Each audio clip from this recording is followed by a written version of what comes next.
Hi everybody, it's me Lala. Thanks for stopping by to watch another video. Welcome to my new subscribers and welcome back to my subscribers who have been with me for a while.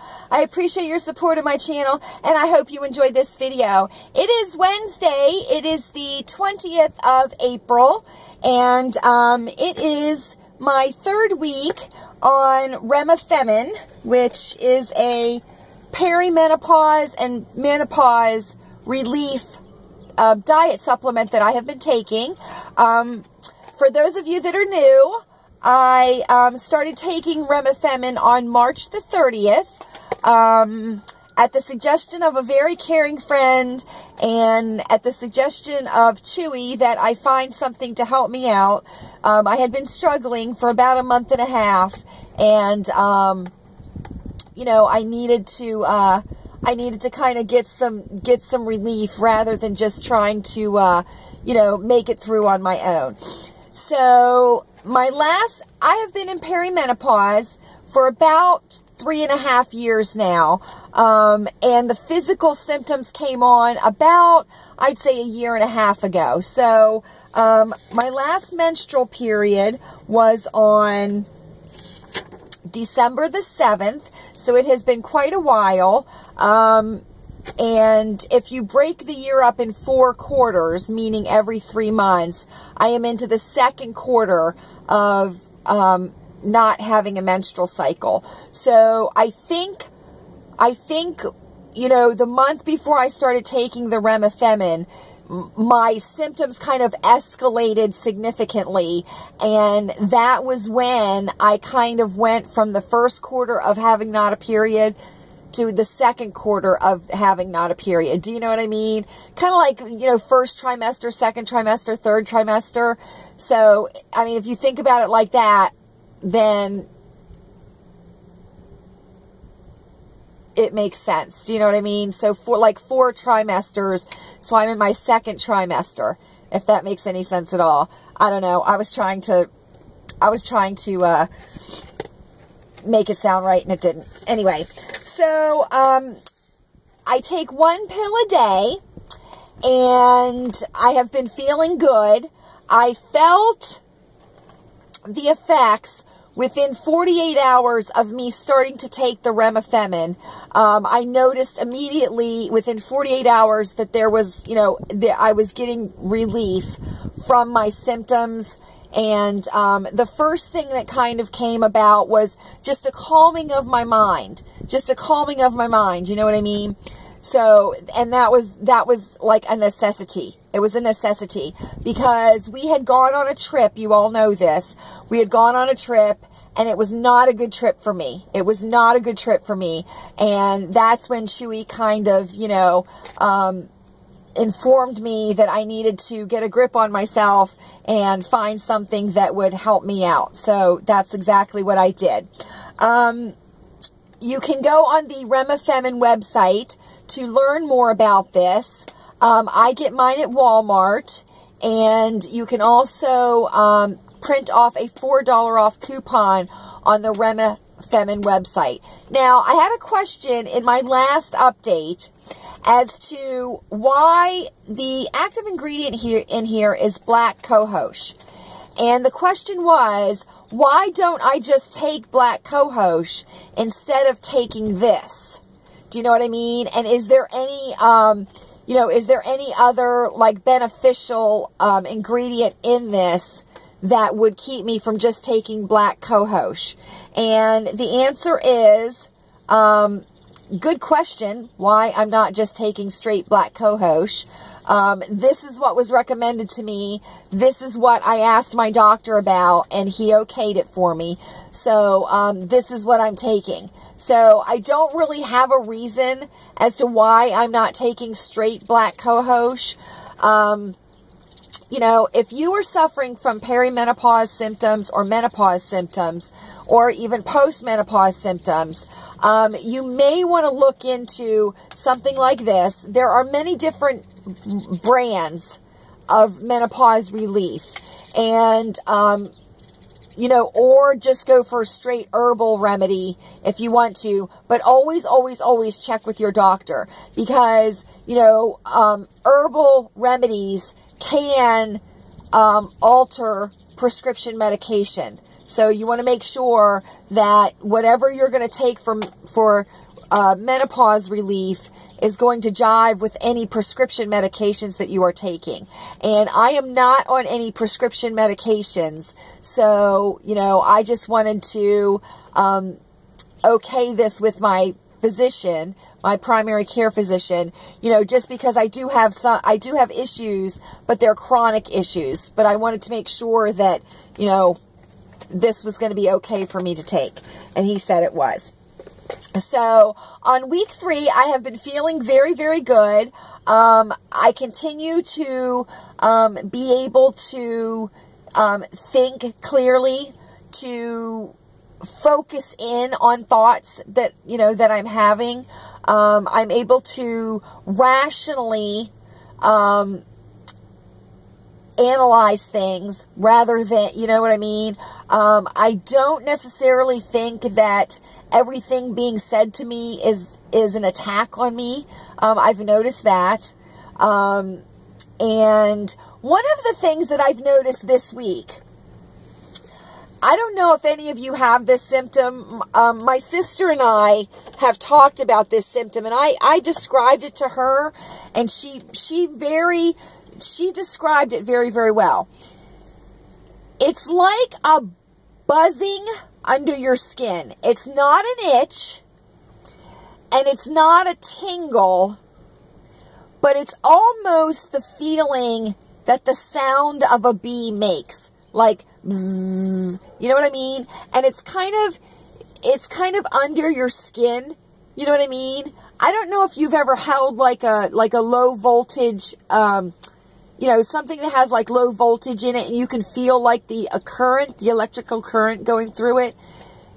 That was one of the things that I had going on with me that was, you know, I don't think unusual. I wouldn't describe it as an itch, although I did when I was on video, and that was what I was doing, is that, you know, I had this buzzing feeling on my, you know, under my skin.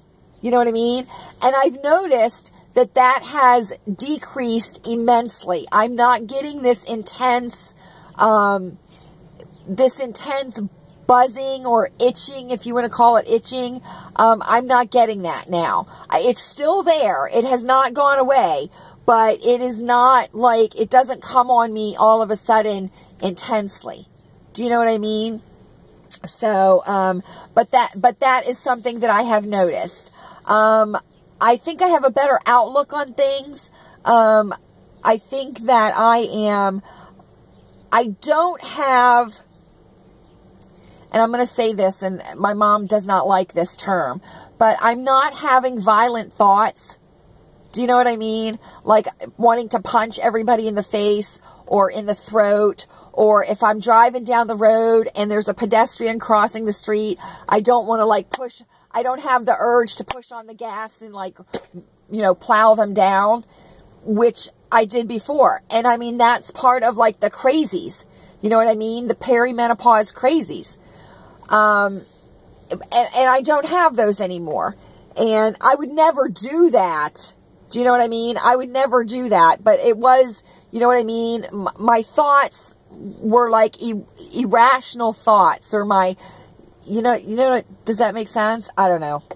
Anyway, but, you know, I'm feeling very, very good. Now, I have had some trouble sleeping lately. But again, there's a fluctuation in the temperatures, which causes, you know, other things, chronic conditions that I have to kind of flare up and cause me some issues. But, you know, I haven't been sleeping great, so I'm not going to, you know, we're coming into a full moon. We are changing from cold temperatures to warmer temperatures. So I'm not going to say that, you know, I'm not going to say that, you know, the Remifemin is the cause of that. Everything that I have experienced since starting this has been beneficial to me. So, you know, I can only say good things about it. So if you are 40, I'm going to say 40 and above. I'm going to say 40 and above because, you know, it can start any time in your 40s. But if you are not quite feeling yourself, you're just not feeling yourself. You can't put your finger on it, but you're just not feeling yourself. You're still menstruating. You're still menstruating on a regular basis, or maybe you have become irregular and you've always been regular, you know, or maybe you're starting to put on a little bit of weight and you can't explain why, or maybe, you know, you feel like you're a bottomless pit, like you're eating everything and you just can't satisfy yourself enough. If you've become irritable, if your sex drive has decreased, if, you know, you've become sweaty, you know, things like that, you might want to suggest to your doctor, is it possible that you could be going into perimenopause, and have them do a hormone level test and see. Now, a lot of times when you go to the doctors and they do this hormone level test, they test your hormones, a lot of times it'll come back absolutely fine, and it's very difficult to absolutely diagnose when you are in perimenopause. Because of the fluctuation of hormones, you have to catch it at the right time in order for you to read like you're in perimenopause. So a lot of times what doctors will do is they will listen to you. They will listen to your symptoms. You know, when you tell them what's wrong, they will listen to your symptoms, look at your age, you know, and then they'll kind of put 2 and 2 together and say, you know, yes, you could be in perimenopause. One of the hardest things for me one of the hardest things is never knowing when your period's going to start. You know, because I'm like carrying stuff with me all the time because my period could start at any time now. Because I'm so, you know, I'm irregular. I haven't had a period since December the 7th, so I don't know if Aunt Flo is going to show up or not. One of the most uncomfortable things, though, about this, when I was irregular, and I would like skip one period, I would get all the symptoms that I was going to start my period. Then when it should have started, it never arrived. But I continued to have the symptoms as if I was going through a regular menstrual cycle. Do you know what I mean? I was having the PMS, I was having the irritability, I was having the bloating, I was you know, getting the premenstrual or menstrual or postmenstrual headaches, which, you know, that could be a symptom that you may have too, is that, you know, you'll get this intense headache and, you know, then it'll fade away. And I always, that's kind of what I referred to it as. But, you know, this is for menopause and perimenopause. And I cannot say enough good things about it. I continue to feel the benefits of it. I was very open to the idea of taking something, you know, not necessarily prescription, but at least something that I could take that would make me feel better, because, you know, it was getting to the point where it was becoming very, very difficult for me to function. The symptoms that I was having were interfering with my everyday ability to live my life, if you know what I mean. So that was kind of the catalyst you know, to have me start taking something. That, and my husband, you know, Chewy, he said, that's enough. I cannot take it anymore. So, you know, if you are at all interested in this, please go onto the website, www.remifemin.com. Learn more about it. There are some restrictions as to who can take it. And there are some warnings, you know, that go along with taking something like this. But, you know, you can read all about them on the, Remifemin website, and make sure that you discuss with your doctor before you start taking anything. That's very important, and especially if you are taking prescription medication.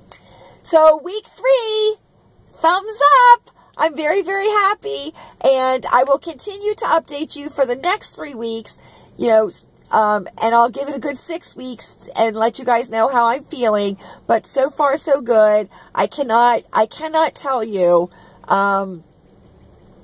you know, I can't tell you how how much of a relief it is to me to not feel the way I was feeling before. You know, and people would tell me, you don't have to feel that way. Just take something. Just take something. And I was like, no, I can do it. I can do it. But I think going over that 3-month mark with no period, I think that kind of, you know, ratcheted up my symptoms to the point where it was difficult for me to handle them. So please remember that you are not alone in this. Feel free to leave a comment down below. Let me know how you're feeling. Let me know if you can relate to any of the symptoms that I have talked about. Let me know if you have symptoms that you think are unusual. So thank you so much for stopping by. I appreciate your support of this channel. I hope you are happy, healthy, and safe, and I will see you again very, very soon. Thanks for stopping by.